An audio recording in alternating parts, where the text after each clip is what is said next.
I've always found that I've learned the most from the people I surround myself with. So Yes. the importance of being surrounded by not just like-minded people, but unlike-minded people. I always Right. emphasize the importance of surrounding yourself by as many unlike-minded people as possible, because they will open up your mind in every single way possible. Welcome to 20-Minute Leaders. Just sit back, relax, and learn from the leaders of today. It's a journey. Each one is different, unique, inspiring. Let's get started. This episode is powered by J Ventures, a community-driven VC fund in Silicon Valley, and is sponsored by Leumi Tech, Hippo Insurance, Turing, Upwist Labs, and Hillel at Stanford. Welcome to episode 320. We have with us Jasmine Eskenzi, co-founder of the Zensory and the co-founder of Health Tech Hive. Jasmine is also co-founder of Health Tech Hive, a global community of changemakers in health tech and conducing award-winning women's health research. Prior to this, Jasmine worked as a consultant on projects with the NHSx on their latest AI initiative and with Longevity International to facilitate the All-Party Parliamentary Group for Longevity. Jasmine Eskenzi, thank you for being on my show all the way from London. How are you? I'm absolutely great, thank you. How are you, Michael? I am doing fantastic. So you are in London, right? I didn't get that wrong. Yes, yeah. Wonderful. And how's it going over there right now? Chaos, absolute chaos. But I mean, we're all just trying to keep our heads up and just keep going. Really, that's what we're all doing across the world. I think, regardless of where we are. It sounds like a true entrepreneur. And you know, the thing that I like, that I really enjoy about this is that this is actually going to be published in just a few weeks. So we'll have, in a few weeks, we'll see whether the situation is different, but we'll be able to also reflect on this specific time when things are going a little bit chaotic. You know, here in Israel, we have the vaccine rollout. And so it's been an interesting time seeing how the world is adapting to it. But Jasmine, we have no time to waste on COVID right now because we have to talk about entrepreneurship, talk about health tech, talk about the different different initiatives that you've been a part of, gender equality in tech, investments, working now on sensors and helping people be more in touch with their body and getting real good insights, and then a few messages to some entrepreneurs that might be having a little bit of a tough time. So before we do all that, Jasmine, tell me a little bit about you. Who are you, and what do you do? Who am I? This is a great question. I think I'd kick off by a bit of my journey, really. So I started off. I fell actually accidentally into health tech. I did my thesis on artificial intelligence and creativity and how the two could kind of combine. Whether AI could actually, ever take over from the human brain and how it all interacts. I was fascinated by it, and I then from that fell into looking at ethics within AI, and then kind of went into the health tech space. So started as a consultant and worked on some really fascinating projects with NHSx on how to implement artificial intelligence into the healthcare system in the UK, and worked with the All-Party Parliamentary Group for Longevity on how we can help people live longer lives, which again is something we're still grappling with. But yeah, and from there, noticed a massive need for inclusivity and collaboration within the health tech space. Because often what's happening in health tech is we're working in silos. So, you'll have the techies all together, and you'll have the marketing team, you'll have the clinicians together. And I think what's really wonderful and the way we actually get change happening is by working collaboratively. So from that, a great friend of mine and I started running these events, just initially with friends that were a mix of visionaries, founders, clinicians, doctors, data scientists, and we started running just these super clubs. And from there, it started growing and growing. We had people saying we want to join. It was all predominantly women. And then we started, we had events with Google and with people from Babylon and with NHS, and it just grew. And we since then, we've grown a global community, and that's Health Tech Hive. We've also been working on women's health research initiatives, which have been really great fun, looking at the areas of unmet need in women's health, which have been fascinating. And then for the past year, I've actually been working on a project called the Zensory. So the Zensory is actually looking at how we can combine neuroscience and sensory experiences to help people get into mood states. So we're looking at how you can turn down your tech, tune into your senses, and then tap into mood states. So ultimately what we're looking at is kind of how you can use things like binaural beats to get you into different states of productivity or creativity. Wait. That was gibberish to me. I need a little bit of it. Dumb it down for me. What was that word that he just said? Binaural beats. Okay, what does that mean? And after that, I want to know a little bit more about your take on the world and why do we even need, whatever Zensory is doing right now? So binaural beats, the way that it works is you have two different frequencies in your ear that actually, in either ear, that then create a frequency within your head. And it's been scientifically proven that that can actually help you get into states of focus, creativity, sleep. Really? It's fascinating. I think after this, you should definitely check out some binaural beats playlists, or I'll send you some of the ones that we've been working on, because I know what I'm doing for the rest of the day. Yeah. The effects have been amazing from the ones that we've been building and designing ourselves. Just watching how they've helped us get into the flow of work, because I think the biggest issue a lot of us are struggling with at the moment is staying focused. We're living in this like distraction world where everything's trying to take our attention. And I think, you've got notifications going off. And I always say notifications are the killers of creativity. They just, every time you're brainstorming, suddenly an email will come up or someone will take your attention away. And we can't really stay in that flow very much anymore. Right. So it's a case of how we can keep people in that flow, get them into that before they're engaging with meetings or projects. So that's kind of what we're working on. And how do you get to think about these binaural beats and frequencies and helping people get into the right right flows? How do you even get there? A lot of reading of academic research, and I'm a musician myself. I've written music since I was 11 years old, and love Really? the idea that sound and music, it can completely take us away from wherever we are, and it can just take us into another space. And then this whole idea started actually in San Francisco, and we were at a sound sculpturing workshop where you had no sensory stimulus. It was just your sense of sound. And you kind of listen to these amazing sounds and you suddenly got into such an incredible space. And we thought, well, what if you could isolate each of the senses and use those to help you get into potentially creativity, positivity, relaxation, or, any of those mood states. So that's kind of where we got to, and we realized that color has a massive impact on your mind. For example, you look at purple, for example, after 15 minutes, it starts to become a very creative color, from being relaxing to being creative. So, and then sense of smell, citrus is very uplifting, lavender is relaxing, all these different things we can actually be doing throughout our day to help us, get into different states throughout the day. So it's, I think a lot to be said and done for using the senses to help you get into different states. And how do you what is the actual, customer journey that interacts with the Zensory? Is it, primarily research? Are there products with it? How does it actually work? Mm-hmm. So at the moment, we're creating our MVP. So we've got an MVP app that we're developing that will be kicking off next month.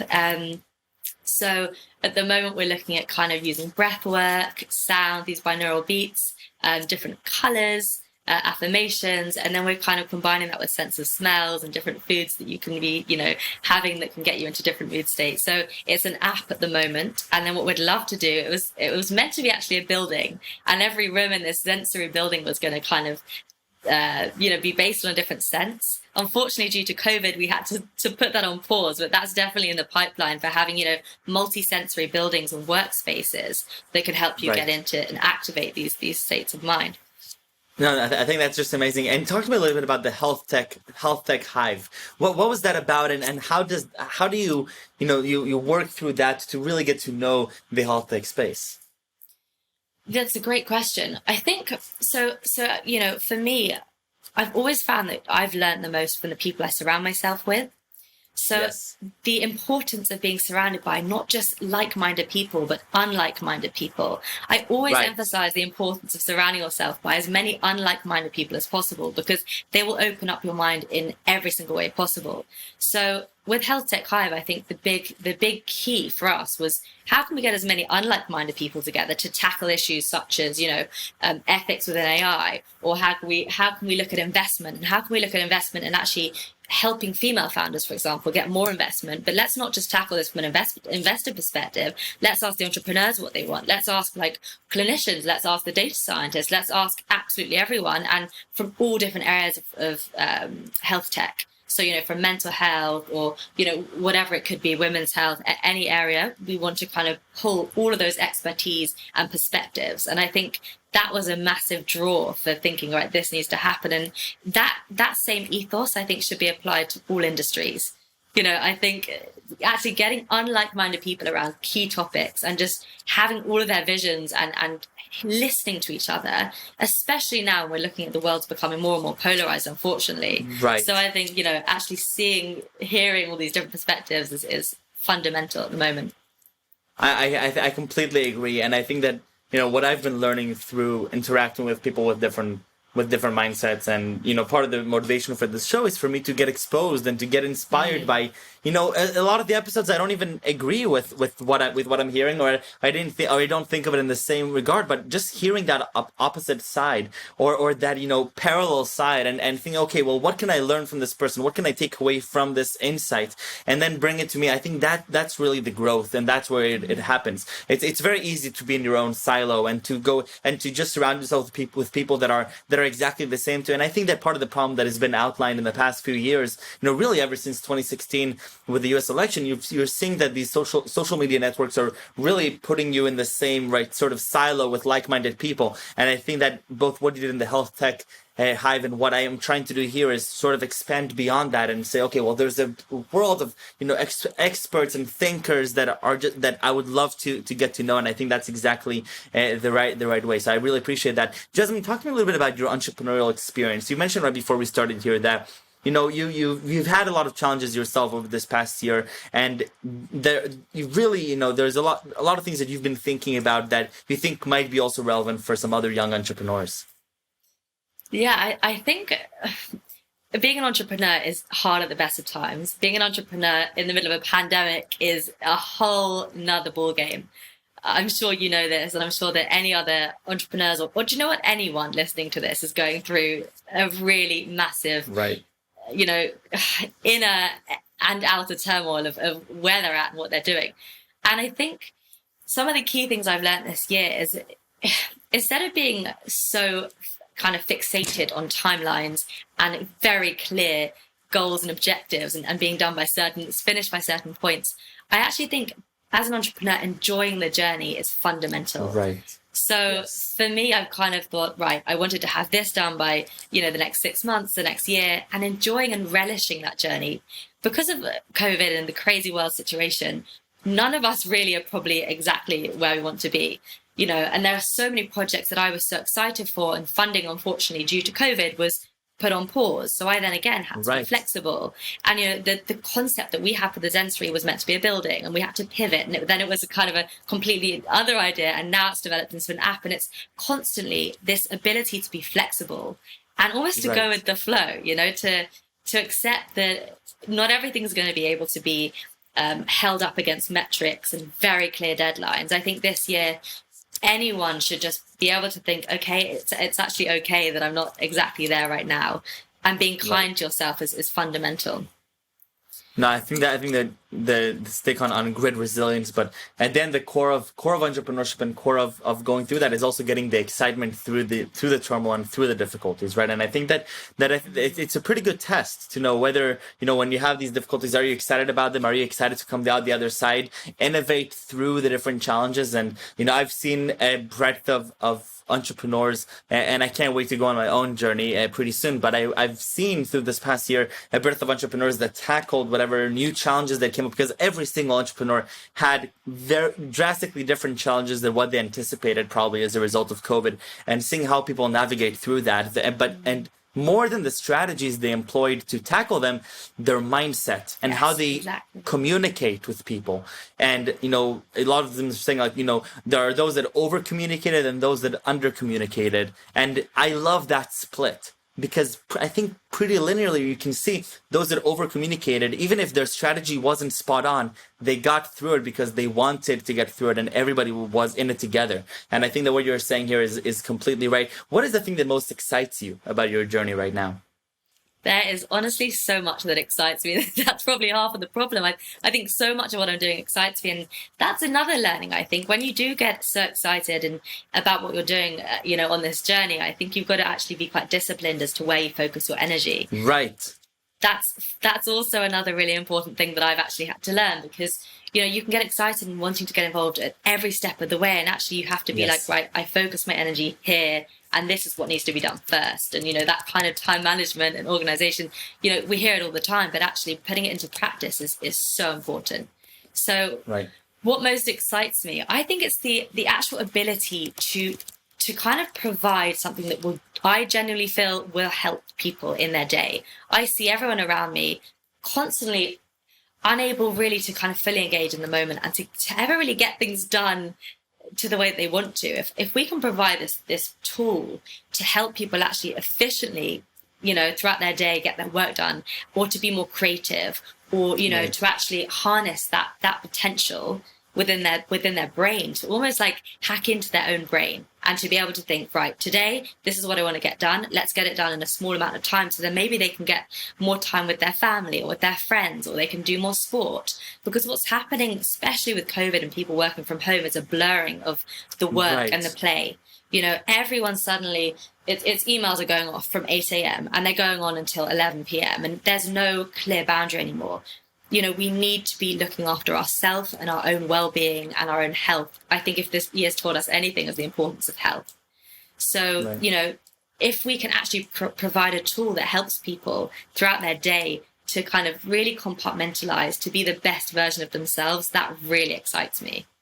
No, I think that's spot on, and I think that one thing that what you're talking here is about being intentional with what you want to achieve, right? And I think that's really, really spot on, because one of the things that this blurriness is disturbing is this intentionality that you're sitting down and everything's you're not really sure like what's the priority now, and everything is like sort of one big mixture of things, and so I think that what you're doing with Zensory, and I'm gonna have to check out this whole frequency thing and binaural bits that you're talking about, because I'm really into deep technology and neuroscience, and I think that's exactly where we're headed, and also looking at it from a behavioral economics perspective, you can it's not just about being intentional and then just using your own willpower to go and focus. It's really hard to take somebody, it's a person, say, okay, now you focus, but by helping them amend their environment to help them focus, that I think is one of the biggest keys. Jasmine, before you founded Zensory, you also co-founded a bunch of other initiatives, but you're also managing partnerships for various organizations. How early on do you consider yourself an entrepreneur? That's a really good question. I think there's a difference between being an entrepreneur and having an entrepreneurial mindset. I think since a young age, I remember being at school and constantly wanting to reinvent things, seeing the way that things are done and wanting to reinvent things in my lessons. I remember, thinking that a lot of school was too linear. It was too restrictive. And I remember sitting in an art class and I created this very out there, wacky piece of art. It was like perspex, and it had, real petals in it. And I painted a woman out of tea leaves into lots of different teacups, and she aged in every single teacup. And I remember my teacher turning around to me and saying, Jasmine, this is great, but it's not on the syllabus, so I can't give you a good mark. And already then I thought, that's creativity, that's thinking out of the box, but this school system is not facilitating that. So I think that mindset of kind of thinking, well, that should change, and wanting to do things differently was already an entrepreneurial mindset. So I think since a young age, I kind of wanted to find ways around things, or be more creative, or do things that weren't necessarily on a syllabus. And that mindset, I think we should be encouraging young people to be doing. It's that notion of you don't have to always, just follow everything else. You can do things differently. You can see things that are wrong, and you can reinvent them yourself.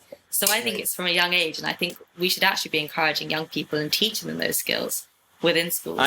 I completely agree, and I think that there's a big trend that's saying, you allow kids to innovate, to experiment, to not just give them a mark based on the exact rubric. But I think there has to be an interesting balance there, because I remember myself, an entrepreneur at heart, from a very young age, defying a lot of standards and sort of breaking the rules. And I was very lucky to have a community that supported me throughout breaking those rules. But I do think that, at the end, most people aren't necessarily entrepreneurial in spirit. A lot of people like stability. They like, knowing what is the process and following that process and becoming experts in that process. And so I think that there has to be a good balance that both allows people to go that route and allows people to go that route. And so I think that what you're saying here is really, really spot on. Where do you see Zensory, if you look, 5 years in the future, in interplay with how we consume health technology and have it be part of our daily life?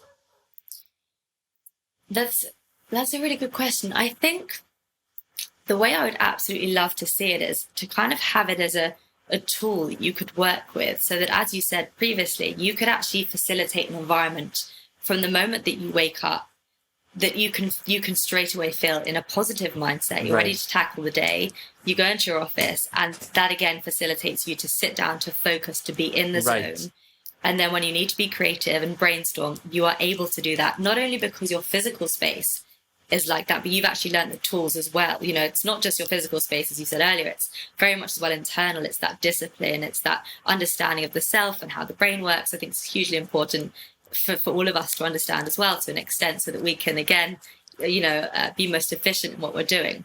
I think, it would be a tool that people could actually have throughout their day to use to actually help them get into those mood states, and also to have buildings that people can go to and they can let themselves. It can be a mind spa. We've got spas for the body. We've got gyms for the body. We need more spaces for the mind, for the mental health. We need spaces in cities that are full of nature, where people can switch off. They can have no tech, they can engage, they can be present. If we can actually have cities that facilitate these spaces and actually facilitate growth and creativity and mind wandering and switching off, that would be honestly an incredible, incredible place in 5 years' time. That's what I would envisage, having those kind of spaces in cities. Jasmine, I love it. I love your energy. I love your perspective on both entrepreneurship, but also where we're headed in terms of health tech. And I think that Zensory really is, it's a combination of all those things. So thank you very much for being so generous with your time and for coming here and sharing it with me. Before we leave, I have to ask the most important question, which is 3 words that you would use to describe yourself. Oh, I think 3 words I'd use to describe myself as passionate, energetic, and having a zest for life. I love it. I love it. Jasmine, thank you so much. Stay safe and stay healthy, and I can't wait to see where Zensory goes. Thank you. Thank you so much.